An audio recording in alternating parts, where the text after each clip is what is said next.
trust me. Weapon system activated. He's caped, cowed, and the coolest superhero of them all.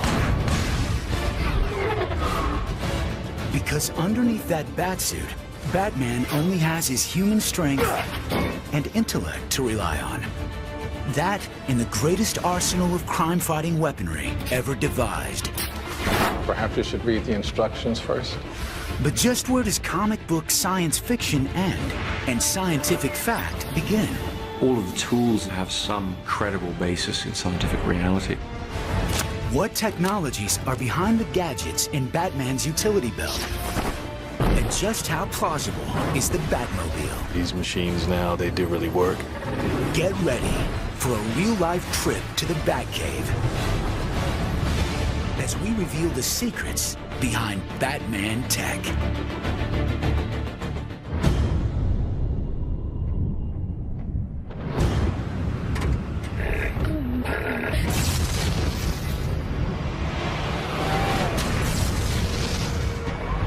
His name is known to comic book fans and film-going audiences around the world. I'm Batman. But Batman isn't just your average, everyday crime-fighting superhero. Taste of your own medicine, Doctor. He's also a multi-billionaire who can afford to outfit himself with the very latest in high-tech wizardry. The technology of Batman is important to the character because he doesn't have superpowers, and so the technology he employs, which he's able to finance through his great wealth and through his company, give him the advantage that he needs to fight crime. Batman invents out of necessity. Problem with the graphite, sir. The next 10,000 will be up to specifications. When he finds something that's lacking in his arsenal of technology, he'll go out and try to find a solution for it. So, in a certain sense, you could say it's limitless. Since his very first appearance in the pages of Detective Comics, Batman has used the iconography of a bat to strike fear into the hearts of Gotham City's most notorious arch-criminals. Where are you? Here. But unlike many other superheroes who have gene-altered gifts or possess out-of-this-world superpowers, Batman must rely on science to give him an edge over his enemies. Well, he has to use technology in order to solve crimes and capture criminals. Other superheroes just use their superpowers. Batman relied on skill and technical knowledge. Now, you couldn't really grow up to be Superman, but if you're really cool and really dedicated and really focused, you could become the Batman. Bruce Wayne, of course, is a billionaire. He can have the cutting-edge technology he wants. Doesn't matter what kind of materials he wants to buy. And he's got the best people in the world working for him. Well, what is it today? One of the great things about Batman is that he has access to Lucius Fox and his department where they come up with all these amazing gadgets. Here we are. Kevlar utility harness, gas-powered magnetic grapple gun, the 350-pound test monofilament. As envisioned by comic book creator Bob Kane in 1939, Batman was originally more of a super sleuth than a superhero. In fact, his first crime-fighting gadgets were not much more sophisticated than standard lockpicks, passkeys, and an occasional glass cutter. He was always on the cutting edge, but, you know, picks and cutters were probably the cutting edge in 1939. Much of the early stories, it was really the technology of convenience. It was what people knew. Comic books were written for kids in the early days. They assumed the audience was 10 to 12 years old at best, and they weren't worried about addressing the technology of the time because they didn't figure the kids understood the technology at the time. There were smoke pellets, gas bombs, things along those lines able to disable or confuse. These are the traditional weapons that Batman's able to pull out in order to achieve what he needs to achieve. But there was one weapon Batman refused to carry for nearly all of his crime-fighting history: a gun. He didn't carry a gun for very long because somebody quickly realized it was contrary to who and what he was. Here's a character whose parents had been killed by guns. A gun was anathema to him. It was something he really didn't want to touch. It was what had made him who he was. And it's much more heroic to solve the problem without simply being able to shoot the villain, than having to use your wits and your other abilities. Instead of packing heat, Bruce Wayne relied on other, more innovative crime-fighting methods. Methods that became increasingly sophisticated over the years. In 1940, for example, Batman used infrared night vision goggles, a technology being developed at the time by the U.S. Navy. Night vision is heat vision, is literally what it is. If you think about light, everyone's familiar with the spectrum of the rainbow, the red, yellow, green, blue. There's also different spectrums that we can't see. And infrared is what we refer to when we're talking about the type of radiation you get from heat. So any hot body will emit this type of radiation, and you can design cameras to detect it. And so night vision is basically looking at that wavelength of light. Batman has lots of gadgets, but Batman's great thing was that many of them are all small enough to fit in his utility belt. And making things small can be a challenge, but it's not technologically impossible, and that's driving a lot of technology these days, is how can we make things smaller and smaller and still function the way we want them to. One early gadget Batman had in his utility belt was a miniature camera. The device was inspired by the ones actually being used by spies in the years prior to Batman's debut. Clandestine photography goes back into the 1930s with the commercial Minox camera. This was a camera that was invented in 1934 by a Latvian engineer by the name of Walter Zapp. His idea for the camera was a camera that could be held in one hand.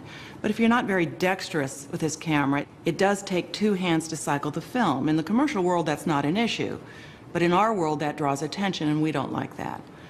Our challenge is to make a camera that can be easily concealed in one hand, small enough that it can be easily palmed. We want to be able to easily manipulate it with one hand, and while we're at it, we're CIA, we're always going to try to process improve. We're going to make ours take twice as many shots. This is the camera that did it. This is the agency's first sub-miniature document copy camera. A camera like this is like one Batman might have in his utility belt.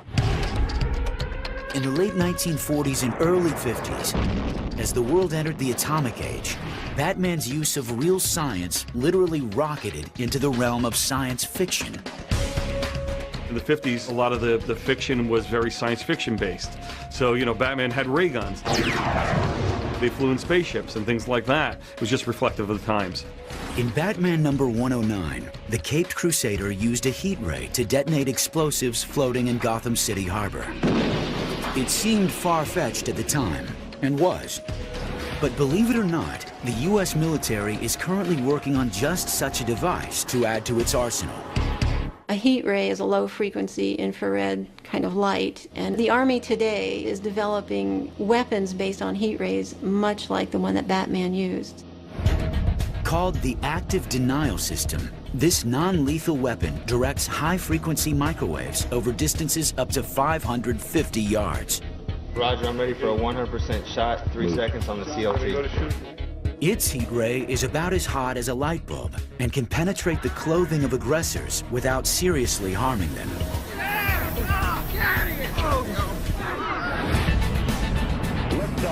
We have a liftoff. As the 1960s ushered in technology that fueled the space race, Batman stayed a step ahead with advances of his own. In the 60s, as computer systems, mainframes came into play, then people began to catch on to computerization. Batman had databases in the Batcave. The first visible manifestation I saw of what a computer could be was the use of that technology on Batman. I think that was true probably for millions of kids. And maybe I was inclined to be a technology geek and learn how to do the programming in the early years because of it. By the time the 90s came around, his computer systems were so sophisticated that he could tap into the law enforcement networks and keep on top of crime. In today's world of GPS and cellular communications, the line between science fiction and science fact is getting thinner than ever. You want his science to be based upon something that is real technology as well. So therefore, it doesn't break the conceit that you can be Batman and Batman can exist in our world. In movie incarnations like Batman Begins and The Dark Knight, Batman's weapons and gadgets have to stand up to ever-increasing scrutiny from audiences. All of the tools that he uses, therefore, have to have some credible basis in scientific reality. We really wanted to sort of address from the point of view of, yes, if you had limitless financial resources, could you focus that and apply that to creating some very extraordinary, useful crime-fighting techniques? In the Chris Nolan vision of Batman, everything has what I call a hyper-reality basis to it. So in the area of technology, Bruce Wayne and Batman would always take things and convert them from what we today would think is part of the real world. But as Batman's arsenal must meet the demands of 21st century technology, so too must his basic equipment, and that includes the most sensational suit ever worn by a caped crime fighter. Guy dresses up like a bat clearly has issues. It's the costume that transformed Bruce Wayne, would-be crime fighter, into an icon of heroism, justice, and strength. The Batsuit. The Batsuit has been a key part of its owner's mystique from the very beginning. But it wasn't always a source of protection. It starts as a symbol, a creature of the night, something to terrify. It's designed to make you A, anonymous, B, more than human all at the same time. Originally, Batman's suit was made of cloth. It could be easily torn and didn't include any special technology. The first evolution of the Batman suit takes place in the late 1950s. The editors felt that strange, weird new looks were part of how to sell the story. You would do stories like Undersea Batman, where there would be a special Batman costume just for going underwater. And that began the introduction of the suit as technology. Given the weaponry that he's facing and the situations he's created, you have to believe he needs more in his arsenal in order to combat the greater threat that he keeps on facing. The whole idea of it becoming essentially a suit of armor evolved over the years. The inspiration for some of the technology of the Batsuit was almost accidental. When DC artists added a yellow circle to the suit, one that looked like a bullseye, writers were inspired to add a new aspect to the outfit. When they started addressing the question of it being a bullseye, they took that opportunity to go, well, yeah, okay, then it is a bullseye. He wears Kevlar behind that section of the costume, hoping that criminals will actually fire at that, and it's bulletproof. Well, once you start doing that, the next logical question is, well, if you're going to wear Kevlar there, why aren't you wearing Kevlar under the entire costume? Kevlar bi-weave, reinforced joints. Tear-resistant. This sucker will stop a knife. Bulletproof. Anything but a straight shot. Kevlar's cool. It's 5 times stronger than steel, and when woven in layers, like 3 to 7 layers, it will protect the body. Developed by DuPont in 1965, Kevlar material gets its life-saving properties from the unique way its synthetic fibers are woven. In Kevlar, you have a bunch of fibers that are interweaved with each other, and so as they get hit, they actually stretch. The individual threads are fighting against each other, and it can resist very large impacts and high-speed bullets without actually breaking. So if you have a suit made of Kevlar and you want to know how close you can be to someone who's shooting at you, interesting question is less the range than the actual size of the bullet and the speed. And Kevlar vests can cover a wide range, and most, hand pistols and even some shotguns, Batman would be very safe against, even up at close range. In The Dark Knight, Batman's Kevlar suit gets an upgrade to the next level in defensive gear. I'd been looking for the story reasons for redesigning the suit, and then it occurred to me it's actually very simple. We just would have it be the real reason we did redesign it, which is he wants to be able to move faster and more flexibly. That's what we put into the story. Hardened Kevlar plates over titanium-dipped tri-weave fibers for flexibility. It'll be lighter, faster, more agile. Perhaps you should read the instructions first. We collected together, read about and looked at all these sort of Under Armour suits, what the Army use. So we just set about redesigning the suit. We see that it's made up of much more facets, like a suit of armor. The separate plates of armor of the new Batsuit are anchored on an elastic mesh. It's 100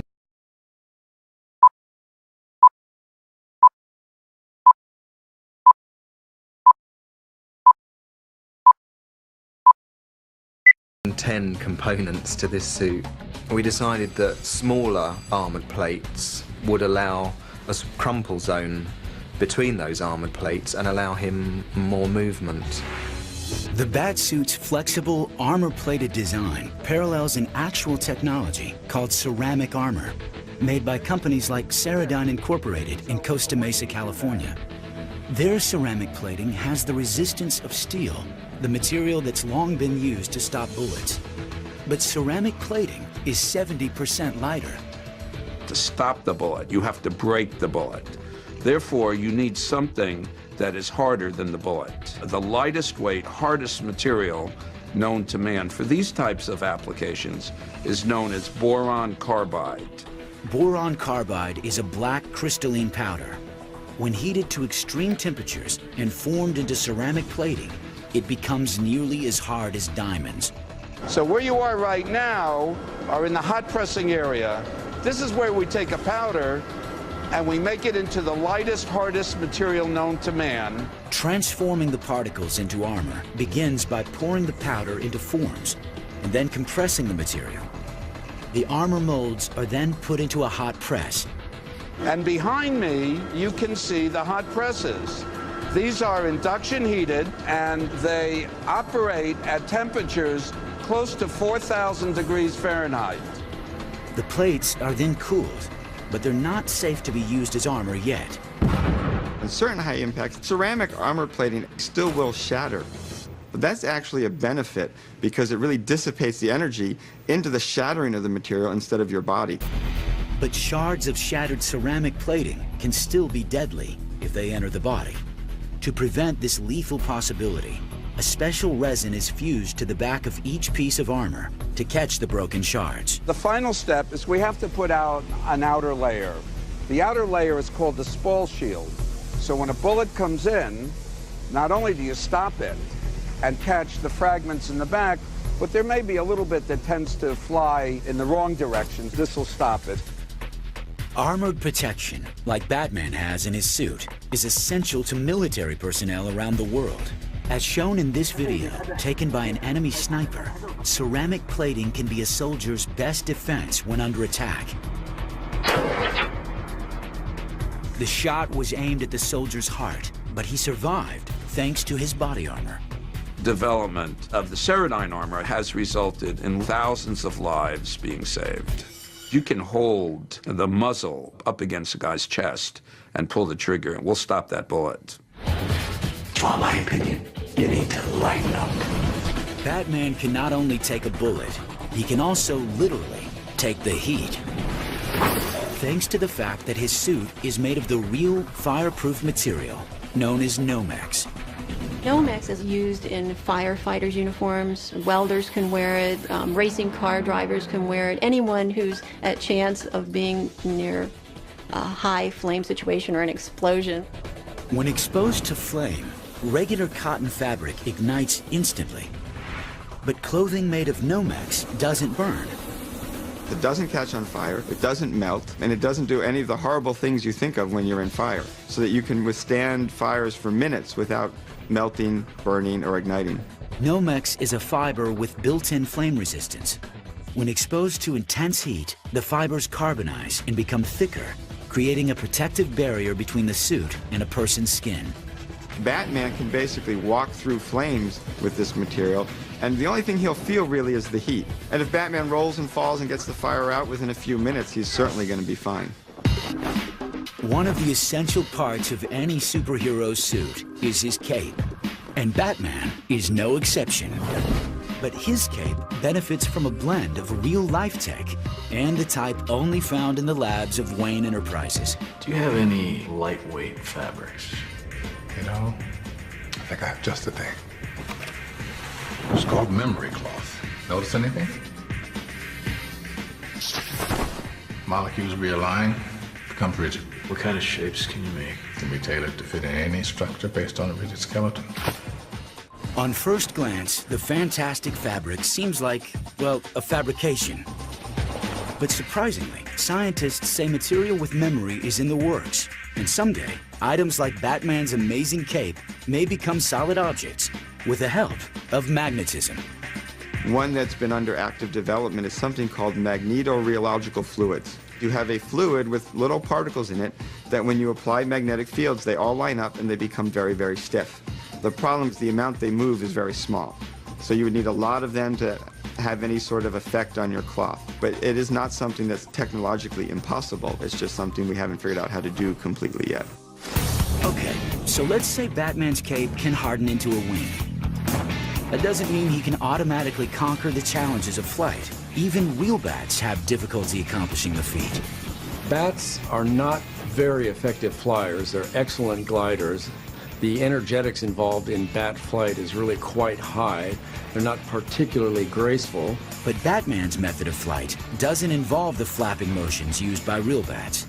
If you look at the Batman films closely, you will find that he starts from a high location and gets to a low altitude through the use of his cape. And in this regard, the cape really is not a flight mechanism, but more of a gliding mechanism. If you have figured out how to make the memory fabric in this cape, it can give you the necessary lift to at least glide and float for some distance. The challenges you have to figure out are how to get enough lift to travel the distance he wants to do. It's the speed that he moves forward with that's key. So he might do it by falling enough distance and let gravity speed him up. And for that, he'd need to come from a high enough building.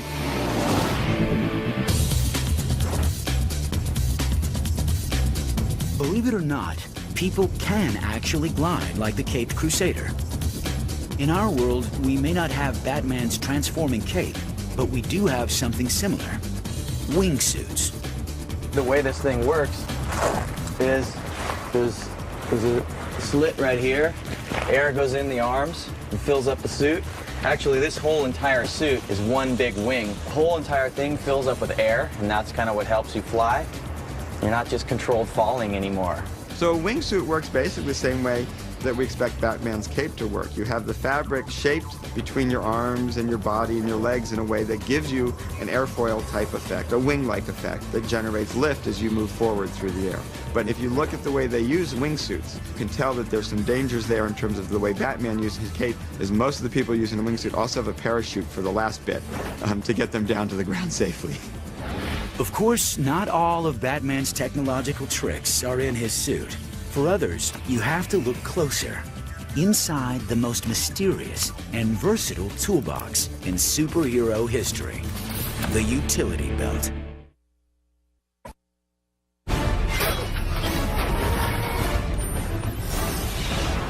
Of all the technologies Batman uses, there's one that's gotten him out of more tight spots than any other. His utility belt. Hasn't every kid who read these comic books had a utility belt? Didn't you have a utility belt when you were a kid? Batman's gadget-packed wonder is not unlike kits used by counterintelligence crime fighters, though Batman's belt is more compact. Batman used the technology that was available to him at the time. Our traveling technical officers do the same thing. They carry a small kit with commercially available items. The kit even contains lock-picking devices, just like Batman's, but ours requires special membership and ID. Over the years, Batman's utility belt has contained scores of gadgets. Some of them more far-fetched than others. I always thought the rebreather was very cool. A rebreather is something that you sort of fit in your mouth and allows you to breathe underwater for a short period of time, longer than you could by holding your breath. But many of Batman's gadgets are based in real technology. Take, for instance, his flexible fiber optic periscope. Fiber optics are very common materials now. You can see them in a lot of kid toys. They're the nice little glass fibers at the end that shine the lights out the end. And basically what you do is bend light. Then as the light tries to bounce out of the tube, it actually reflects back in. We call this total internal reflection. The light stays inside the device. Even if you bend it through a fairly sharp angle or curve, it's the properties of the material it's made out of that keeps the light inside the fiber. And so you can take this periscope made out of fiber optics and bend it around corners and twist it around as much as you need to get where you want to look, and the light coming in one end will come out the other, and you can see what you're looking at. It's you, isn't it? The other kids won't believe me. Of course, other tools in Batman's belt are more lethal. His thermite bombs work like hand grenades do. What Batman would be very successful at is getting through doors, windows.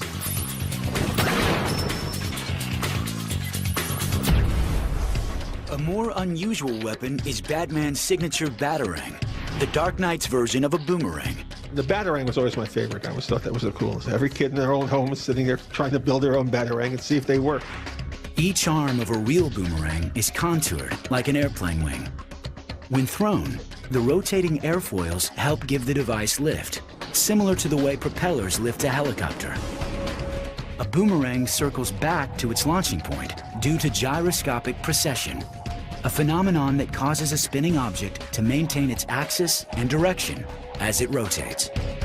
Some of Batman's Batarangs have similar aerodynamics, but others, outfitted with cumbersome items like flashbulbs, cameras, police whistles, and bombs, might have more trouble getting off the ground.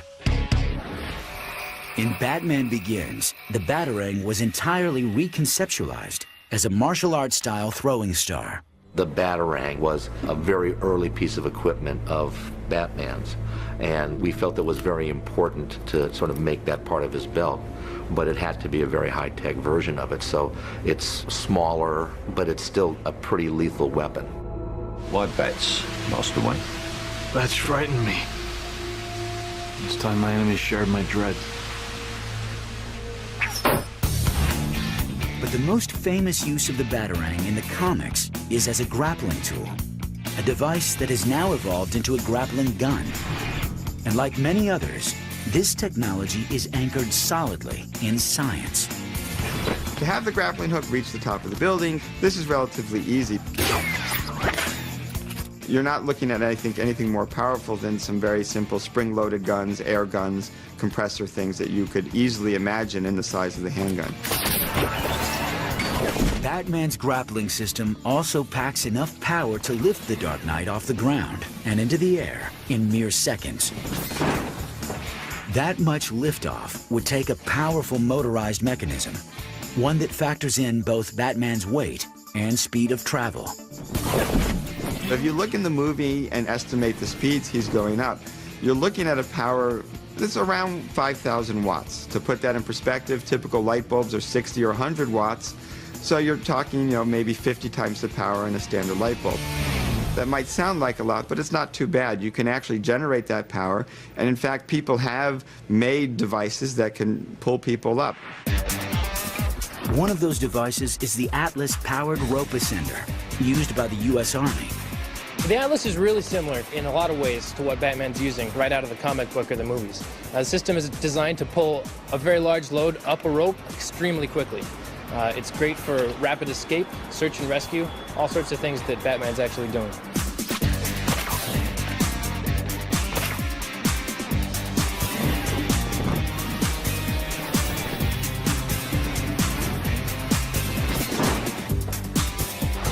The Atlas also lets its user do a controlled descent down the side of a building or mountain.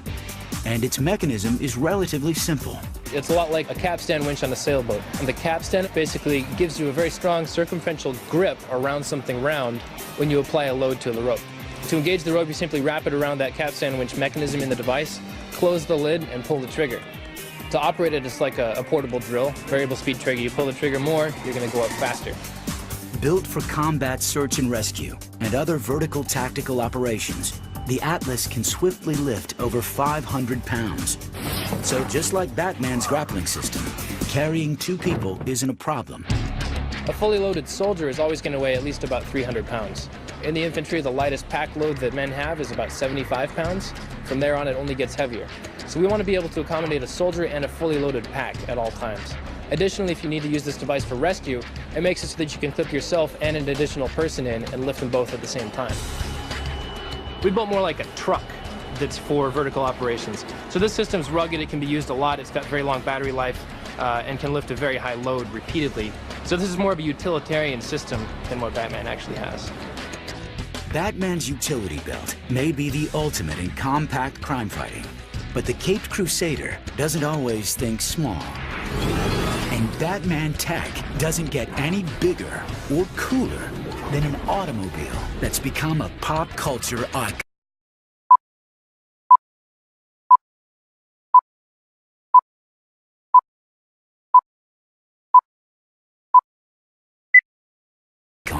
At least tell me what it looks like. Never mind. What's that? Well, the tumbler? Oh, you wouldn't be interested in that.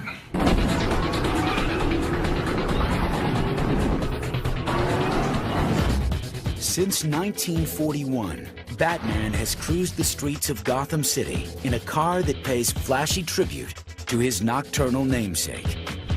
But whether it's got scalloped fins, a bat's head battering ram, or a jet-propelled engine, the Batmobile may be the most coveted item in all Batman tech. I think the Batmobile had a major influence on me. I mean, I was fascinated by it.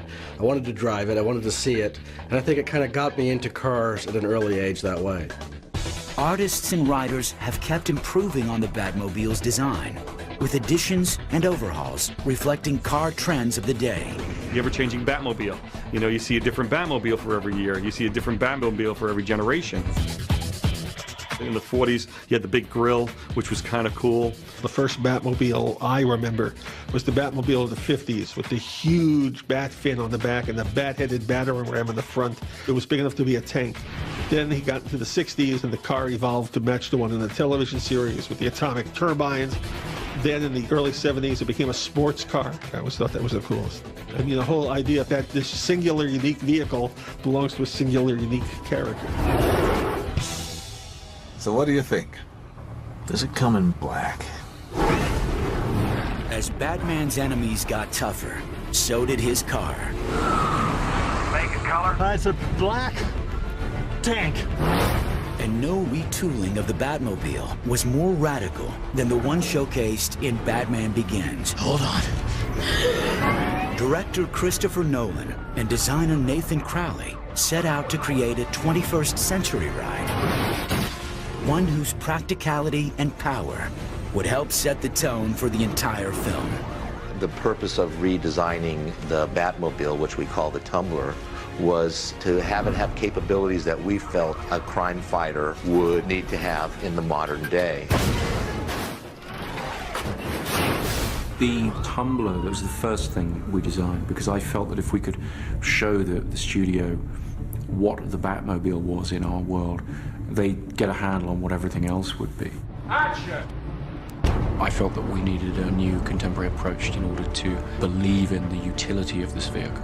So what I proposed was a cross between a Lamborghini and a Humvee, something that would have the presence of almost a tank-like vehicle, but also with the speed and grace of a sports car.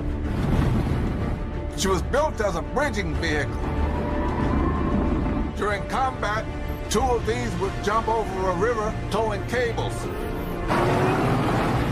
So by definition, it needed to have a jet engine in it to allow it to jump over rivers or whatever in order to take the equipment across. It needed to have armor to protect it from taking hits. Also has the ability to drive in a stealth mode with an engine that's incredibly quiet, so it can sort of disappear into the environment. I lost him. We lost visual. It's a pretty cool piece of equipment. The Tumbler seems surprisingly realistic, but how much of it would actually work? Let's start with the aerodynamics. In spite of its weight of about 5,000 pounds, the Tumbler can achieve impressive speed. The Tumbler is a big, bulky, tank-like machine, but probably can go about 120, 130 miles an hour. Credit goes to its surprisingly sleek design. Just as airplane flaps generate lift to make a plane go up, the Tumbler uses flaps to push the vehicle down and achieve greater velocity. The theory behind it is that it's got all these little aerofoils on the outside that all make tiny little wings. Instead of having one big as an aircraft. The other key aerodynamic element, surprisingly, is the airflow under the car. And this is actually what racing cars use. If you can design that air under the car to go significantly faster than the air on the top of the car, you get low pressure under the car, and the high pressure on top pushes you down on the ground. So if you want to understand how the Tumbler gains stability by having the air blow underneath it, you can just take a piece of paper. You can generate high pressure on top and a low pressure underneath by blowing under the paper, and the paper will be forced down. Speed is one thing, but how does something as large as the Tumbler manage to maneuver so well? Weight does have a great effect on maneuverability. You have all this mass you have to move around. It's transmitted through the wheels and tires to the road. Really, got to hand it to the designers, automotive-wise. It's quite a feat of engineering. They seem to have each wheel is kind of balanced out by itself without an axle running across the middle. Both wheels are totally independent, so one wheel can actually stop, and the other wheel can rotate, so the thing turns right on a dime. And it can do that at any speed. That's what's so amazing about it. I gotta get me one of those. The Tumbler is designed to get some of its momentum from a jet-powered engine.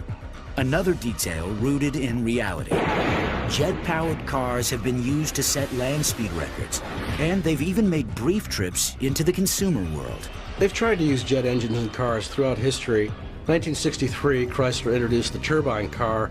50 models they made had a jet engine in it. They only gave them to about 200 customers for 3 months each. It was a very experimental program. Most people who drove it loved it. Unfortunately, the car wasn't great on gas mileage. It's a very complicated car, and it kind of died a few years later.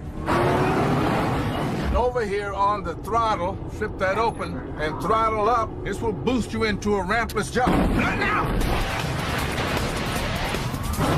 On screen, the Tumbler can also make unassisted or rampless jumps. If it comes off perfectly parallel to the ground, it's always going to fall a little bit. And so if it's jumping to something that's a little bit lower, it's okay. If it wants to jump to something at the same height or higher, it needs some form of lift, or it needs to come off at a slight angle. The way you could do this is imagine a little bit of a wheelie as you take off. You don't actually need a ramp to get a little bit of vertical velocity, especially since you've got the jet engine on the back to give you that extra thrust. You just get the front end of the car up a little bit, fire your jet engine, and now you're going off at an angle.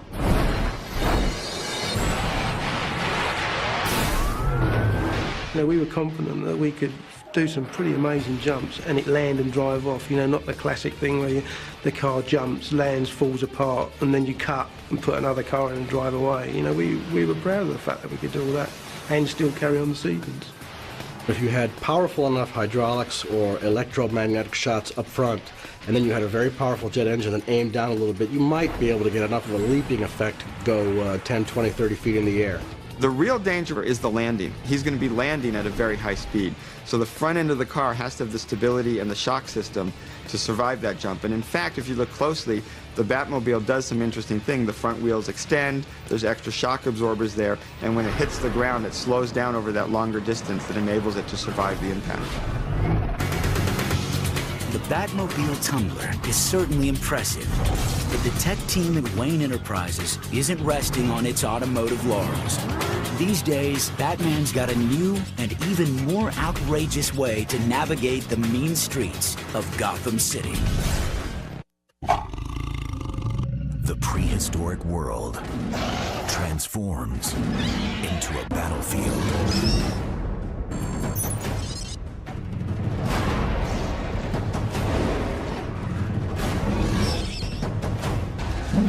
In this place, there's only one rule: survive. Jurassic Fight Club, a new series, premieres July 29th at 9, only on History. Will you be wanting the Bat Pod, sir? In the middle of the day, Alfred? Not very subtle. The Lamborghini, then. Much more subtle. Over the years, Batman has used his technological know-how to create countless vehicles to help him fight enemies like the Joker. He's had bat planes, bat boats, bat copters, and even a vehicle that could go from the air to under the sea. 3 years after Batman Begins, its sequel, The Dark Knight, pushed Batman tech even further. One of the joys of working on a character who's been around for thousands of stories is you have to continually ask, how do I top this? The answer? The Batpod, a bold new vehicle that's part motorcycle and part lethal weapon. It's something which looks like some crazy Vikings idea of a customized motorbike. It looks formidable And like everything with the movie, it works. It looks raw and it looks very extreme. It looks really powerful and dangerous. So I think that is it's sort of the bad boy, you know?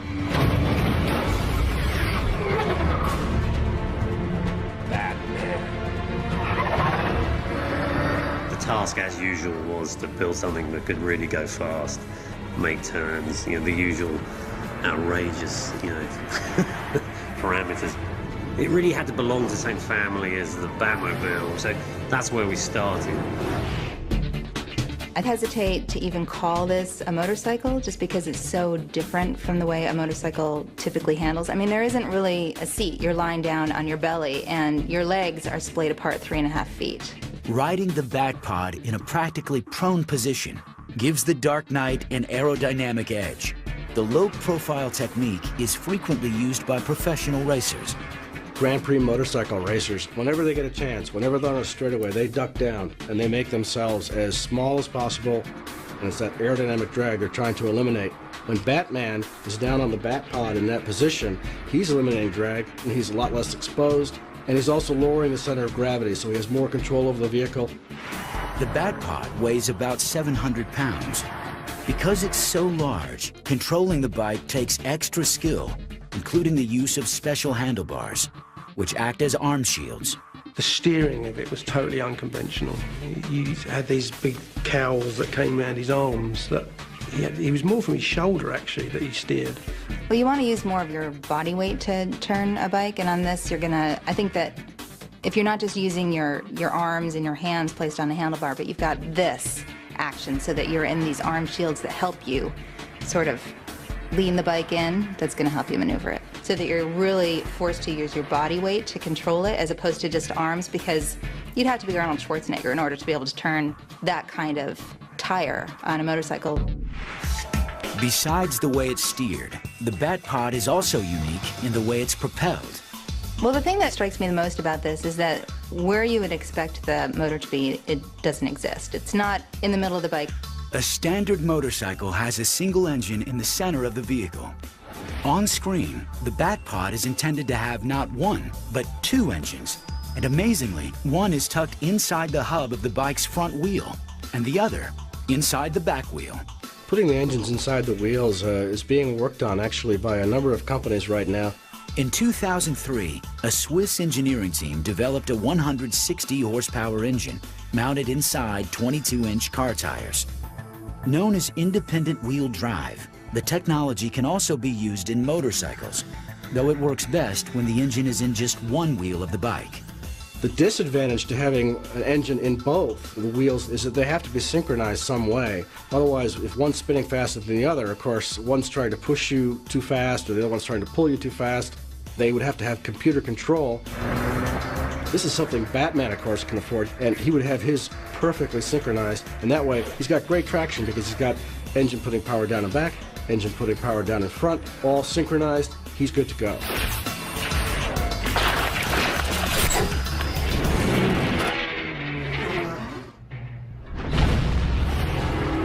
Today, thanks to scientists and engineers who've been inspired by the gadgets in the Dark Knight's world, Batman's technology is no longer just fantasy.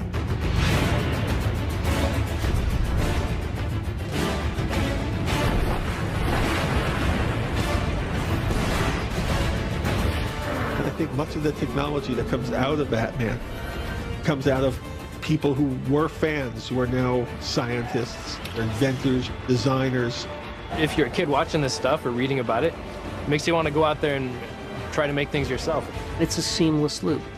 The changes in the real world inspire the writers, and the writers and the artists in turn inspire the scientists and the engineers to dream. I've seen now what I have to become to stop men like him. From high-speed Batmobiles to fast-flying Batarang blades, and from armor-plated batsuits to supercharged grappling guns, Batman has set the standard for superhero tech. What I love about Batman is the sense that these things really are possible. I think that makes him much more relatable because Batman's very much a human being. He embodies that fantasy of a man who, through sheer self-discipline, turned himself into a heroic figure. I think that's just a very compelling myth. I never said thank you. And you'll never have to. The accessibility of Batman is because you don't have to be rocketed from another planet or have strange powers. All you have to be is the top of your physical ability and top of what your mind can achieve. And in doing so, you can become Batman.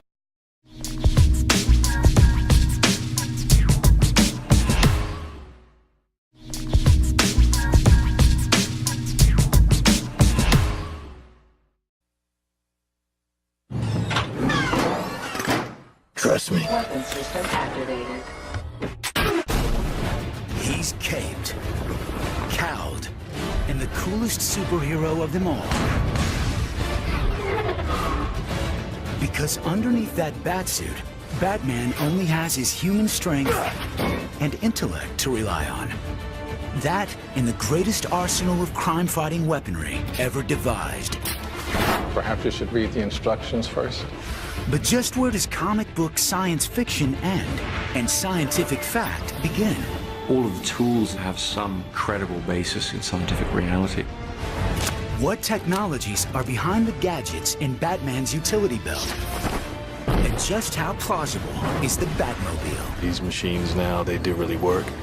Get ready for a real-life trip to the Batcave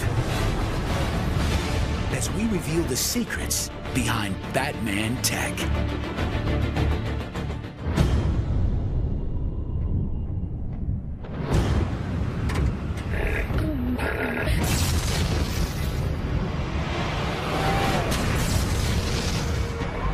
His name is known to comic book fans and film-going audiences around the world. I'm Batman. But Batman isn't just your average, everyday crime-fighting superhero. Taste of your own medicine, Doctor. He's also a multi-billionaire who can afford to outfit himself with the very latest in high-tech wizardry. The technology of Batman is important to the character because he doesn't have superpowers, and so the technology he employs, which he's able to finance through his great wealth and through his company, give him the advantage that he needs to fight crime. Batman invents out of necessity. Problem with the graphite, sir. The next 10,000 will be up to specifications. When he finds something that's lacking in his arsenal of technology, he'll go out and try to find a solution for it. So, in a certain sense, you could say it's limitless. Since his very first appearance in the pages of Detective Comics, Batman has used the iconography of a bat to strike fear into the hearts of Gotham City's most notorious arch-criminals. Where are you? Here. But unlike many other superheroes who have gene-altered gifts or possess out-of-this-world superpowers, Batman must rely on science to give him an edge over his enemies. Well, he has to use technology in order to solve crimes and capture criminals. Other superheroes just use their superpowers. Batman relied on skill and technical knowledge. Now, you couldn't really grow up to be Superman, but if you're really cool and really dedicated and really focused, you could become the Batman. Bruce Wayne, of course, is a billionaire. He can have the cutting-edge technology he wants.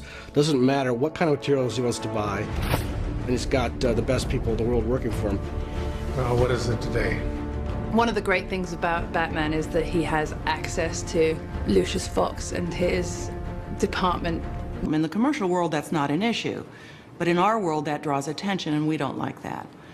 Our challenge is to make a camera that can be easily concealed in one hand, small enough that it can be easily palmed. We want to be able to easily manipulate it with one hand, and while we're at it, we're CIA, we're always going to try to process improve. We're going to make ours take twice as many shots. This is the camera that did it. This is the agency's first sub-miniature document copy camera. A camera like this is like one Batman might have in his utility belt. In the late 1940s and early 50s, as the world entered the atomic age, Batman's use of real science literally rocketed into the realm of science fiction. In the 50s, a lot of the fiction was very science fiction based. So, you know, Batman had ray guns. They flew in spaceships and things like that. It was just reflective of the times. In Batman number 109, the Caped Crusader used a heat ray to detonate explosives floating in Gotham City Harbor. It seemed far-fetched at the time, and was. But believe it or not, the U.S. military is currently working on just such a device to add to its arsenal. A heat ray is a low-frequency infrared kind of light, and the Army today is developing weapons based on heat rays, much like the one that Batman used. Called the Active Denial System, this non-lethal weapon directs high-frequency microwaves over distances up to 550 yards. Roger, I'm ready for a 100% shot, 3 seconds on the CLT. Its heat ray is about as hot as a light bulb and can penetrate the clothing of your wits and your other abilities. Instead of packing heat, Bruce Wayne relied on other, more innovative crime-fighting methods. Methods that became increasingly sophisticated over the years. In 1940, for example, Batman used infrared night vision goggles, a technology being developed at the time by the U.S. Navy. Night vision is heat vision, is literally what it is. If you think about light, everyone's familiar with the spectrum of the rainbow, the red, yellow, green, blue. There's also different spectrums that we can't see. And infrared is what we refer to when we're talking about the type of radiation you get from heat. So any hot body will emit this type of radiation, and you can design cameras to detect it. And so night vision is basically looking at that wavelength of light.